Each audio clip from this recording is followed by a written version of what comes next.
The two police cruisers didn't just arrive, they erupted onto my property, sirens blasting so hard they rattled my cabin windows.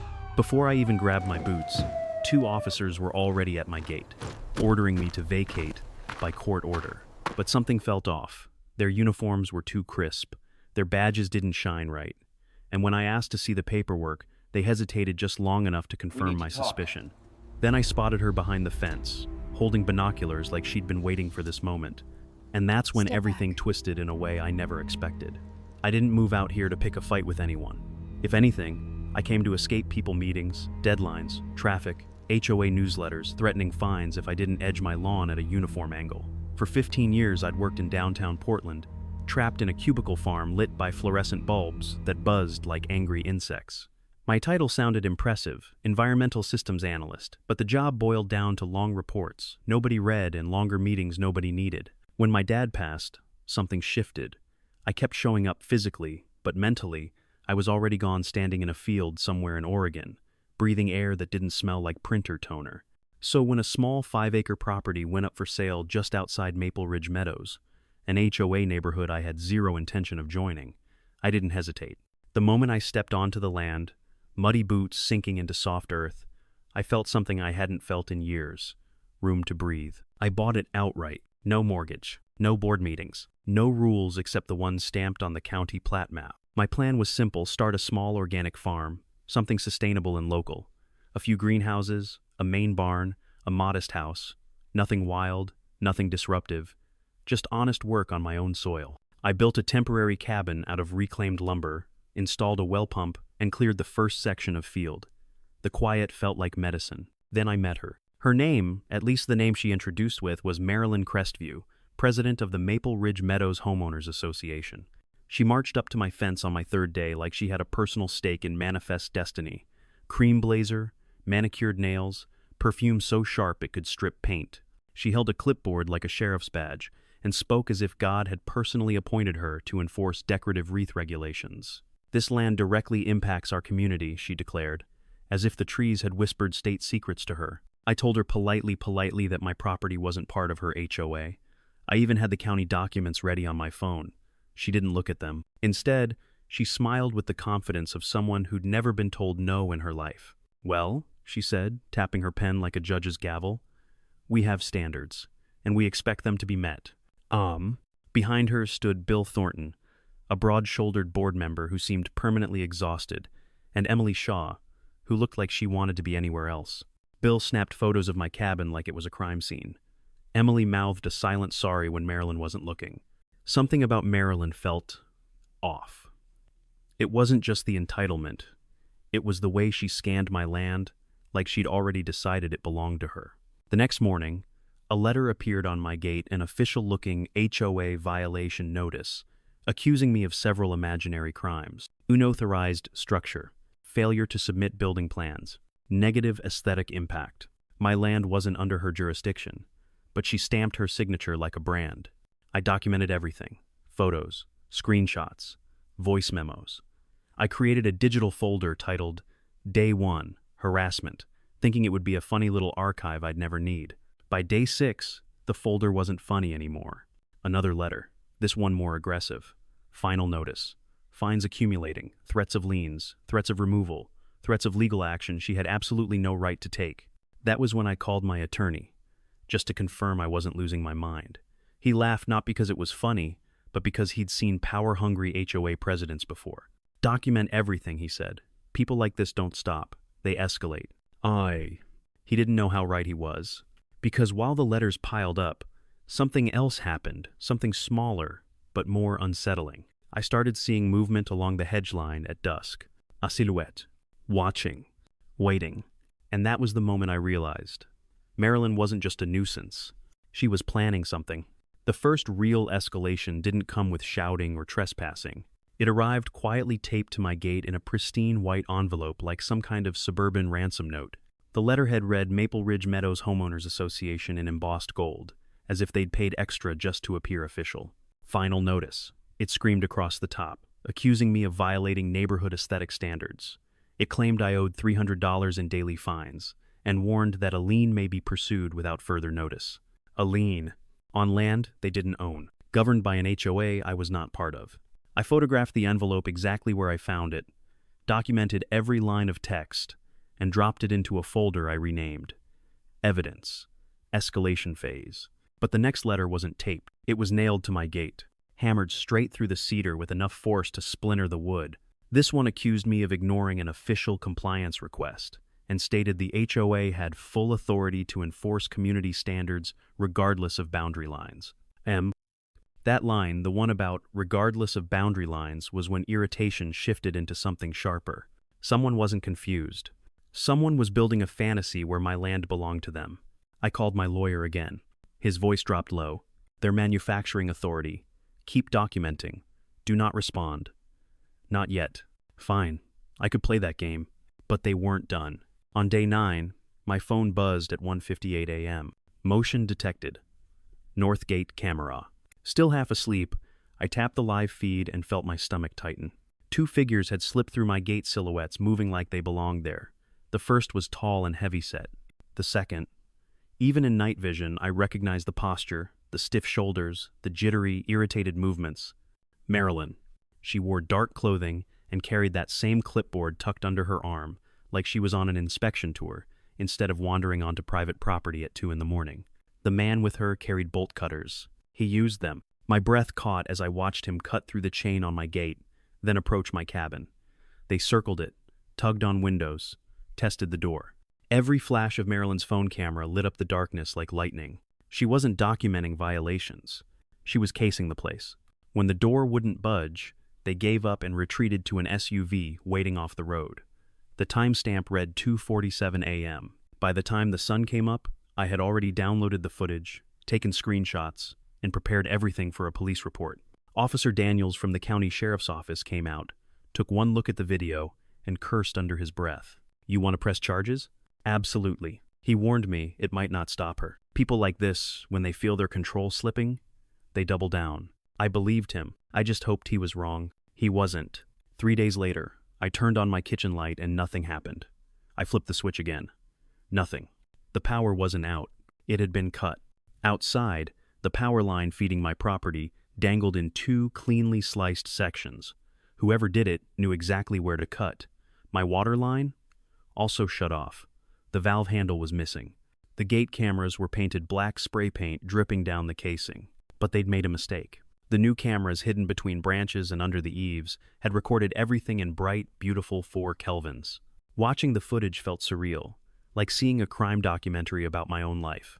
The same heavyset HOA board member from the break-in scaled the utility pole with climbing spikes. A younger guy in a fake utility vest shut off my water.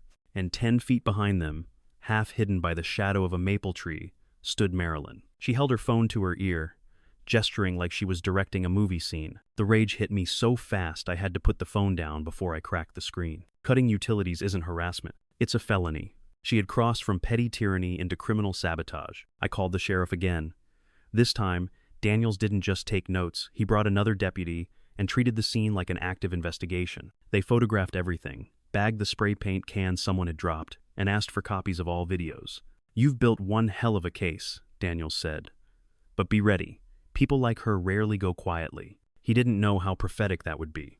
That evening, as I sat surrounded by printed screenshots and video stills, my phone buzzed. Unknown number. Voicemail. A woman's voice, shaky but determined. Mr. Hayes, my name is Irene. I'm on the HOA board. You don't know me, but you need to be careful.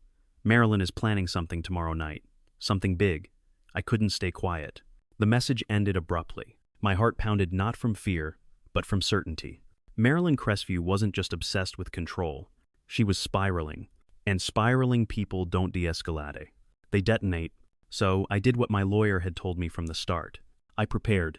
I upgraded every camera, reinforced my gate, saved every file to cloud storage and 3 separate drives, and created a printed binder so detailed it looked like something a prosecutor might carry into court. Because whatever Marilyn was planning next, I wasn't going to be caught off guard. Not again. Not ever. The next morning began too quietly. No wind, no birds. Even the air felt like it was holding its breath. I brewed coffee, flipped through my binder of evidence, and tried to convince myself Irene's warning had been exaggerated. It wasn't. At 9:12 a.m., I heard the rumble. Before I saw them, two police cruisers rolling down the gravel road toward my gate, lights off, but moving with purpose. For one heartbeat, I thought the sheriff had returned to follow up. Then they stepped out. Two uniformed officers, two perfectly pressed shirts, two perfectly wrong uniforms. Their belts were mismatched, their patches too shiny, their holsters sitting awkwardly like props from a discount costume shop. Yet they walked with the stiff, over-rehearsed swagger of men pretending they'd done this 1,000 times. The taller one barked, "Mr. Hayes, by court order, you are required to vacate the premises immediately. You have 10 minutes. 10 minutes. As if they were timing a parking violation. I didn't move. "Let me see your badges." The shorter one stepped forward, hand hovering near a baton. "Sir, don't make this harder. Pack your essentials. We'll escort you off the property." Their badges were wrong, cheap metal, incorrect county code, numbers out of sequence. The court order they waved was even worse. Wrong formatting, wrong seal, wrong signature. Whoever printed it didn't know that county court orders always list a clerk's stamp on the lower right corner. This one didn't. My pulse stayed calm, not because I wasn't scared, but because I knew exactly what was happening. Marilyn was making her move. I glanced past the fake officers, toward the tree line beyond my gate. There she was. Designer windbreaker, phone pressed to her ear, binoculars dangling from her wrist, watching, supervising, waiting to see me hauled out like some trespasser on my own land. I stepped back casually. "Let me grab my phone." I didn't grab my lawyer's number. I dialed 911. My voice stayed low. "I have two individuals impersonating officers at my property. Fake badges, fake court order. I have video." The dispatcher's tone snapped from routine to urgent. "Do not engage. Real units are en route. Stay inside." Outside, the fake officers were getting restless. The taller one pounded on my gate. "Sir, we will arrest you for obstruction." Behind him, Marilyn shifted anxiously, whispering into her phone like she was directing traffic. Seconds crawled by. Then, like divine timing, the sound hit. Real sirens, louder, sharper, coming fast. 3 legitimate sheriff cruisers barreled down the road, lights flashing in broad daylight. The fake officers' heads whipped around. Their postures collapsed instantly. Panic flooded their faces as the real deputies jumped out, hands already on holsters, barking commands. "Hands where we can see them. Badges on the ground. Step away from the property." The taller fake cop sputtered, "We were hired. We were just doing a job." That didn't help. Within seconds, they were face down on the gravel, handcuffed, their bargain bin badges kicked aside. One deputy pulled the court order from the taller man's pocket and actually laughed short, humorless. "This is printed on copy paper," he muttered. "Not even the good kind." Meanwhile, the lead officer Daniels approached me. "You okay?" I nodded and held up my phone. "Everything's on video." "Good," he said. "We'll need all of it." Then he turned his head toward the tree line. "Where's your HOA president?" I almost felt bad when I pointed. "She's right over." She was gone, bolting through the back of the HOA property like a fox, who suddenly realized the henhouse had cameras. 2 deputies sprinted after her. Another car cut across the cul-de-sac. Within minutes, they found her near the HOA clubhouse, out of breath, still clutching her phone like it was a weapon. She didn't go quietly. She never did. "This is a misunderstanding," she shouted as the cuffs clicked shut. "I was protecting the community. He's a danger. He's a threat. But no one listened. And for the first time since this nightmare started, I felt the shift, the moment where the ground finally tilted back in my favor. Justice wasn't finished, but it had arrived. Loud, bright, undeniable. And it was only just beginning.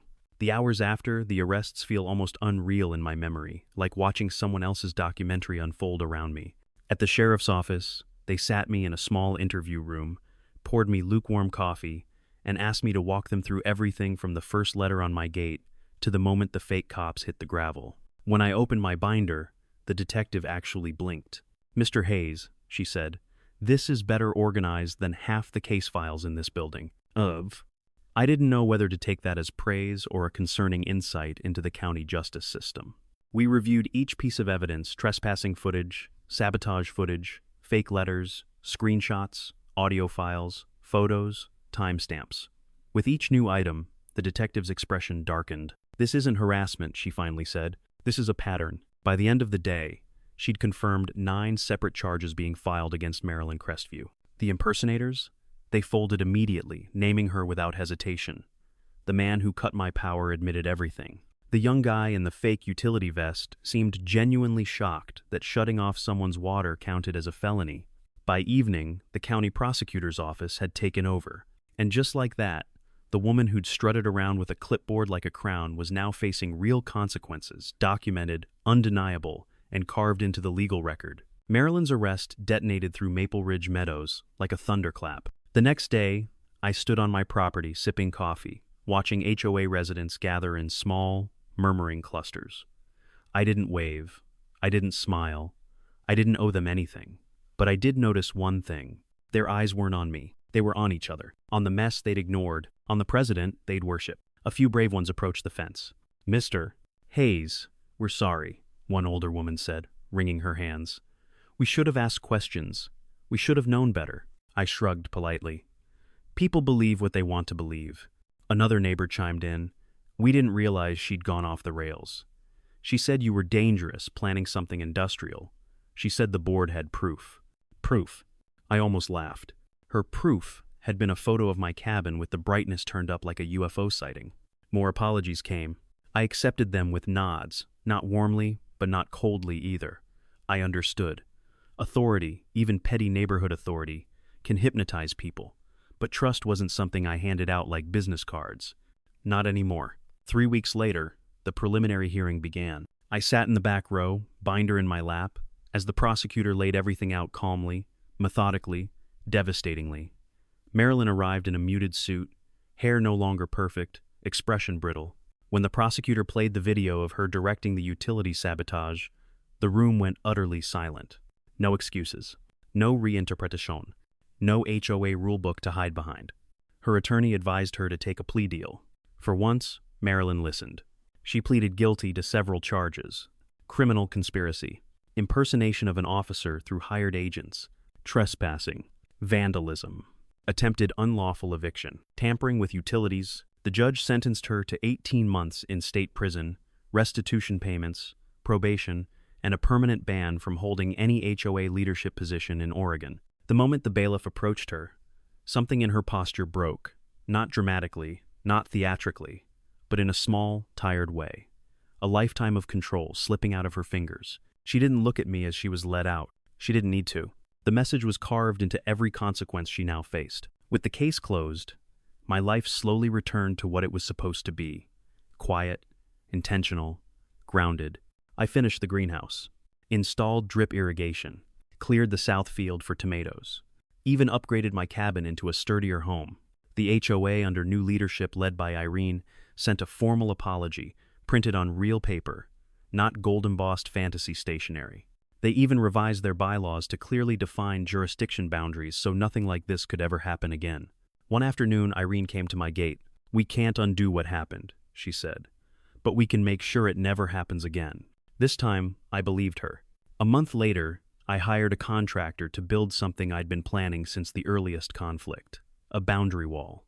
Not spiteful, not aggressive, just clear. 10 feet tall. White concrete. Clean lines.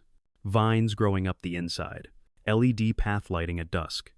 Not a prison wall. Not a revenge monument. Just a statement of fact. This is mine. That is yours. Respect the line. When it was done, I stood at the base of it, hand on the cool surface, and breathed deeper than I had in months. The land was quiet. Safe. Mine again.